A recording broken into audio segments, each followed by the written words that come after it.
In order to understand what could happen in the future of gaming, we must understand the past and the present of it too. Let's take a look at gaming in 2013, for example. You have the release of the PS4 and the Xbox One, games like GTA, Bioshock Infinite, Final Fantasy XIV A Realm Reborn, The Last of Us, The Wolf Among Us, Path of Exile, The Stanley Parable, and the list just goes on. Just by looking back a decade, we can see a clear decline in the amount of passion and soul put into video games, with big gaming companies seemingly trying to lower our expectations as a consumer by providing us with unfinished, microtransaction-filled live service games, with most of the games not being more than an infinite money glitch for the companies. Let's take a game like Bioshock Infinite, for example. With graphics that still hold up today and some innovative gameplay with a fantastic character-driven story with character arcs and very narrative-rich themes, this game has made an impact on gaming and showed how passion and well-written dialogue and storytelling can outweigh games that are strictly made to reach a certain audience. We all love a great story,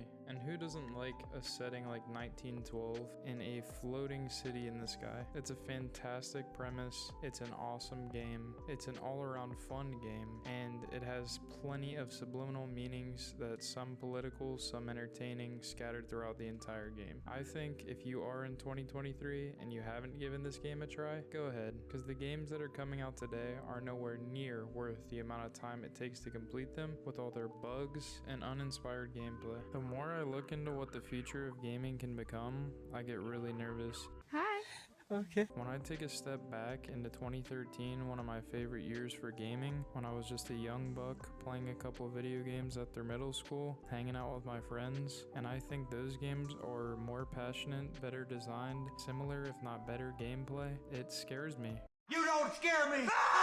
Because the next decade could just be purely scripted, AI generated, strange microtransaction filled waste of time. Because as an adult, I still love video games. I still think they're very entertaining as a whole. I think that it's a great hobby to have, and obviously it's one of the most popular hobbies in the world right now. So I'm just excited to be a part of it, and I hope by spreading information I can help people get a better grasp of what gaming can become and why I'm so scared that it could eventually disappear.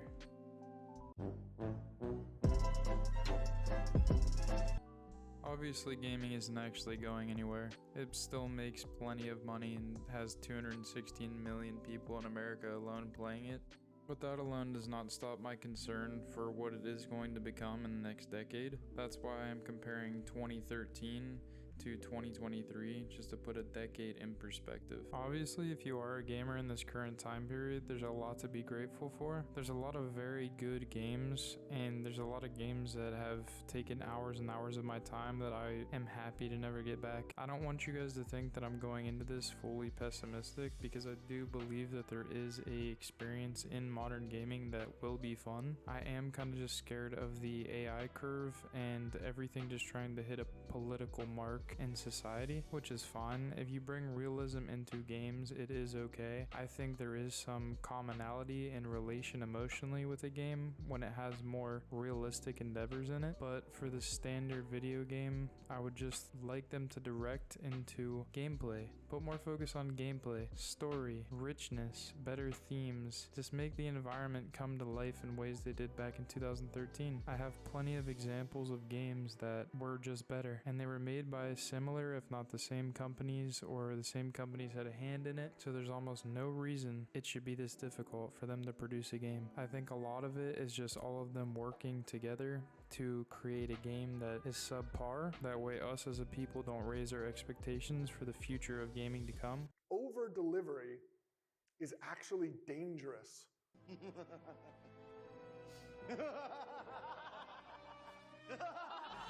And that really disappoints me as a gamer. I've been gaming obviously for 14, 15 years or more, so it's a little disappointing. Another prime example that I have to mention is The Last of Us, a game that is iconic and one of the best games in terms of story and passion you can see in details of the game. This game not only tells a story on how dark and cruel the world already is, but also how humanity responds when civilization collapses. And in terms of gaming as a whole, it just shows the impact that it can have on society to where they have to adapt it into a TV show. And sometimes the shows are disappointing, obviously, and we've seen that in various cases, but in this case case with The Last of Us, we've had a game that was made into a series adaptation that actually turned out to be really good. Now, I could go on and on about how games a decade ago surpassed most of the new release AAA games in 2023, and I think anyone who was gaming frequently in 2013 understands the severity of the current situation I believe we are in. Seeing how far games can come between 2013 and 2023 is obvious and very fascinating to me. But is it for the best? And look, I am definitely not a video game designer by any means, but I have a few things I would like to point out about modern gaming. Number one, I want to talk about perspective.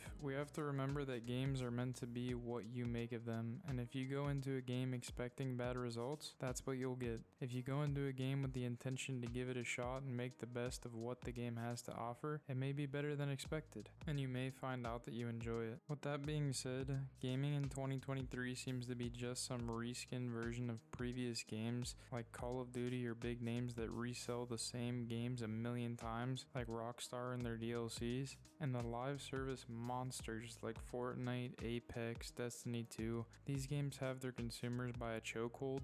I have even fallen victim to buying Apex packs just for cosmetics and heirlooms in the game, and those are just some examples of games in the past that are defining our current generation of gaming and how it is turning into soulless salesmen making our games. I believe that this is harmful because we're losing grasp of what gaming used to be. I don't really think live service gaming is all that bad. I think the concept of it is fantastic.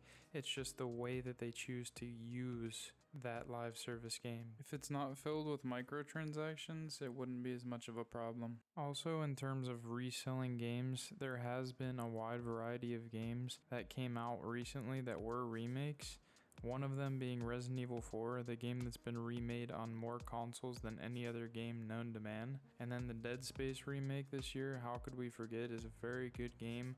Although we all played it in the past from that era in the 2010s, we still managed to enjoy it today. And I see that as an okay thing to do.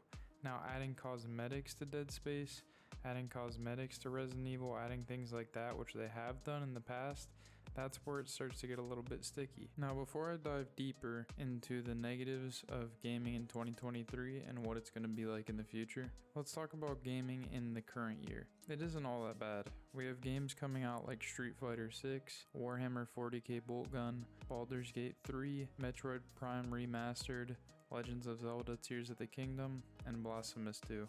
Now that we've touched on some of the good games of 2023 and how it's not all bad, let's talk about procedural generated gaming. Procedurally generated gaming is a good concept, but it is bad for a plethora of reasons. If you are anything like me, you want to step away from things that are AI generated. All this does is suck the life and compassion out of making games and turns it into a more greedy system by default. Why gaming in 2013 sticks out to me so much is because of the open worlds being more linear and way more straightforward, with the main focal point being gameplay and how it feels to be the player, and to experience a world within limitations of what the developers created for you. Now, I have to mention Starfield for obvious reasons. I thought we were done for.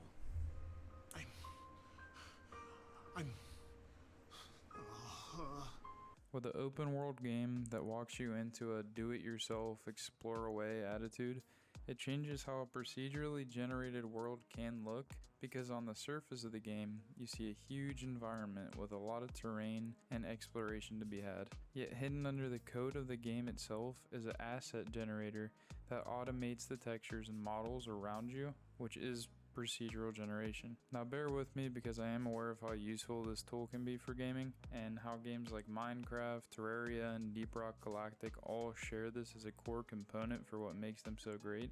Now, what I want you to understand is how the use of procedural generation in the long-term scheme of things is bad. What it will do is make already growingly lazy developers less motivated, and this will create almost no diversity in terms of terrain, building, and material building for games in the future. Now pair this with AI and how advanced it is now, and in a decade, as that technology progresses, you have yourself a world of mindless, money-grabbing game developers that, much like they already do, will prey on us as a consumer. Once we enter that era of gaming, I fear there is no turning back. I am aware that that greatly depends on who is using the software and how they are using it. We know that copy and pasting in games is inevitable. You're going to see a duplicate of something as you play through the game. It's just how it's going to work. But from a overall perspective on the premise of what procedural generation can do, I think Starfield is one of those examples where we just have to look at it and go, okay, maybe this is not for gaming, or maybe it's not for gaming used and utilized in this way. Although a lot of the games nowadays have terrible dialogue and seem like they are written by the kids in high school who had the My Little Pony backpacks on, this dialogue will be 10 times that with adaptive AI. Imagine what those devs could cook up a decade from now in 2033. Using some auto asset generators and AI scripts, this is where the majority of my fear stems from. Also, us losing our sense of fiction, because let's be honest, as a gamer, the goal is to get lost in a world and not recognize that it is fake and your surroundings are as well. We want to be immersed. Let me give you an example. Imagine you are traveling, you find a small town and get out of the car to go walk around. You're walking through downtown and you notice that there is a blue building on your right that has 2 broken windows.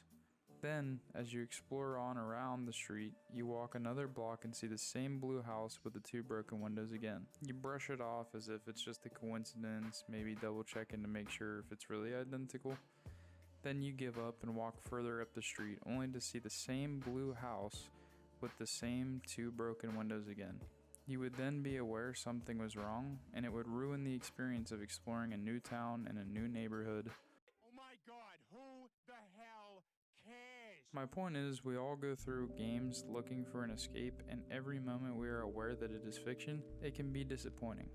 Now pair this feeling in a new release game with a shop full of pay-to-win cosmetics and microtransactions, and game developers just like Rockstar charging $50 for Red Dead Redemption that's actually $28 on the 360 and came out in 2010. With this level of greed already in the current year of 2023 and the excuse of it's commercially accurate passing through like nothing ever happened, I'm certain you can share my thoughts on why gaming in the future could be miserable and may lose a lot of people. With all the changes that were made between the time 2013 and 2023, for better or for worse, gaming changes quickly. So quickly, in fact, that I fear one day it will lose my interest and many others will follow. In conclusion, AI is incredible and is limitless when it comes to how it can help video game developers and content creators alike. AI can cut the work in half that it would take a normal game developer's team to create certain scenarios and content in a video game. Don't think I don't recognize the technology that we all have and share in this world, and the impact it has on us now. Although since the inception of gaming we see a clear drop in how games are evolving, we never know when that big leap will happen.